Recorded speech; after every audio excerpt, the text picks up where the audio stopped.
Hey, what's up? It's Dragodude. Today I've got quick tips and tricks for dying like the beast to help you survive, form, and dominate the apocalypse. These tips will make your life a whole lot easier. Let's jump right in. Castor Roots is huge and packed with zombies, and while safe houses are your best bet, they aren't always close by. When you're out in the open, there are a few tricks that can save your skin. First, look for high electrical poles you can climb or run along the power lines that stretch across the map. It takes you a good distance without any zombie interference. Sprinters might try to follow you up there, but a well-timed strike and they fall off the wires instantly. If you happen to be near a lake, jump in and swim across. Zombies just don't chase you in water, and some of them even explode if they get too close.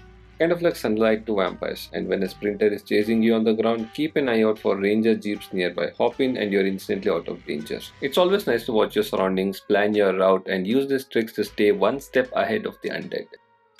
Parkour is the heart and soul of Dying Light. You shouldn't be afraid to jump. Just know where you're jumping first. Luckily, the world is packed with objects that will break your fall.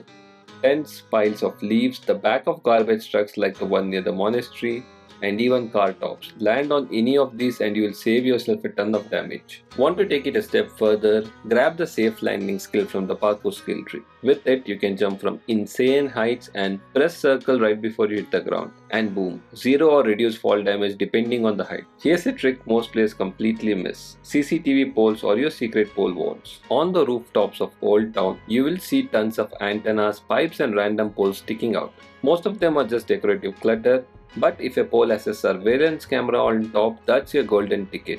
Grab it and you can vault across gaps between rooftops, moving away faster than normal. Usually we take a detour when we see a bigger gap, not realizing there's a pole right there.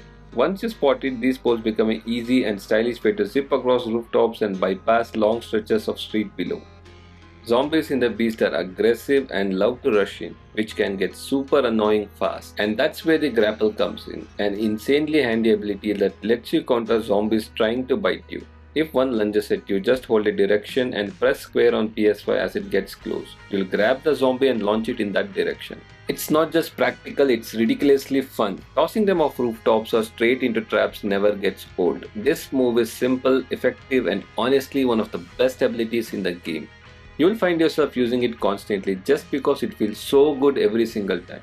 Wall running or tic-tac, if you want to sound fancy, lets you run alongside vertical surfaces to cover gaps and reach higher spots and escape zombies. All you need to do is push left stick towards the wall, right or left depending on which side it's on, and you'll start sprinting along it. It's not just stylish, it's an awesome way to dodge zombies without breaking your parkour flow. And here's a pro move. Grab the enemy jump skill from the parkour tree. This lets you kick off enemies' faces mid-run and keep dashing forward like a complete parkour legend.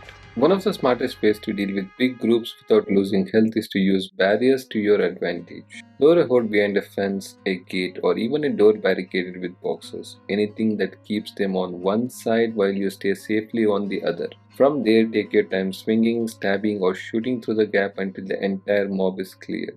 This keeps you completely safe and nets you tons of XP and resources quickly, all while saving medkits and weapon durability for when you really need them.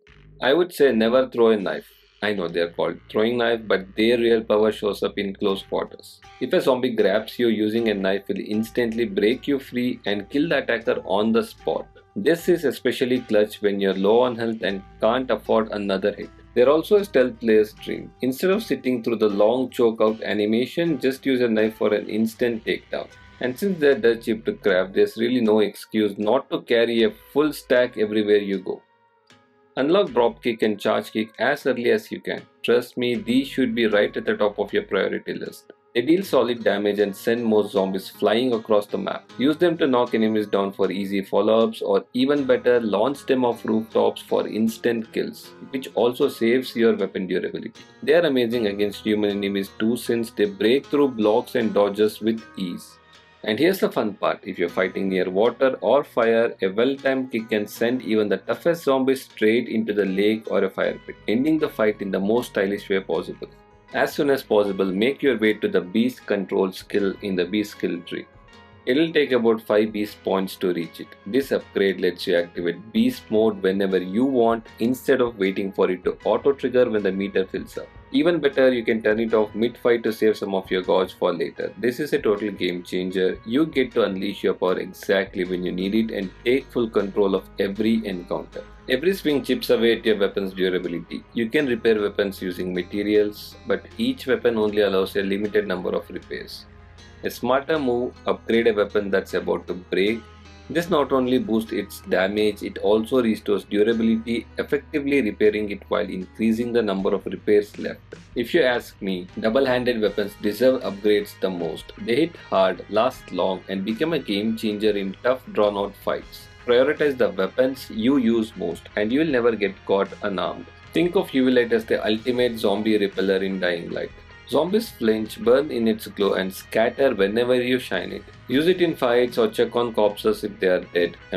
They're technically already dead. You know, they are the undead. But what I'm saying is zombies pretend like possums. So flash and check before they flank you. Bonus tip, your car has a UV light which is super handy, and there are UV lights scattered all across the map. Keep an eye out and run to them when you need a quick safety boost. There's a side quest called the Cable Guy that unlocks after you finish the power plant quest. On your way back to town, complete this mission. Sure, there's a good weapon in the room, but the real reward is access to trap control. Once unlocked, you can use the traps scattered all around Old Town. These traps are as handy as ever. When one is nearby, your UI notifies you. You press a button and it draws zombies in and clears the area. This makes moving around town much safer and gives you a neat tactical advantage. Stocking up on resources is absolutely essential in Dying Light the Beast. I can't stress this enough. Hit up the stores for supplies and buy everything they have. Most items are cheap, so clear out the shop and sell your valuables to make extra money. Also look for good zombie hordes to form. They drop a ton of materials. One of my favorite tricks, run over a horde with your jeep. It's fun, fast and nets loads of resources. Just make sure to loot every kill. If you step out of weave and come back, all the bodies disappear, leaving the loot ready for instant collection. And always keep your jeep's tank topped up to maximize your miles. Don't forget to check your map if you're hunting something specific. Heading straight to the location saves time and makes your resource grind much more efficient. As you roam the map, watch for the convoy icon. These military vehicles are packed with top tier loot. To get inside, take out the military zombies nearby and scavenge them for keycards to unlock the cargo areas. Also be sure to inspect the side compartments on the trucks. They often hide extra valuable items that are worth the effort.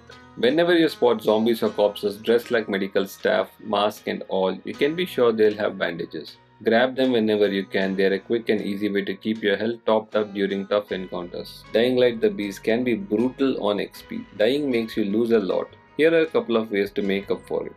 First, hunt or complete side quests at night to double your XP gains. Avoid main campaign's mission for this trick. They are longer and if you keep dying at night, they can get frustrating.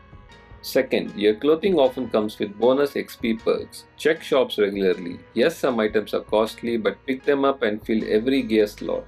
Sunglasses, braces and other accessories can make a big difference than you'd expect. Stacking XP while keeping you safe. Alright folks, that's all for today. Please subscribe and like.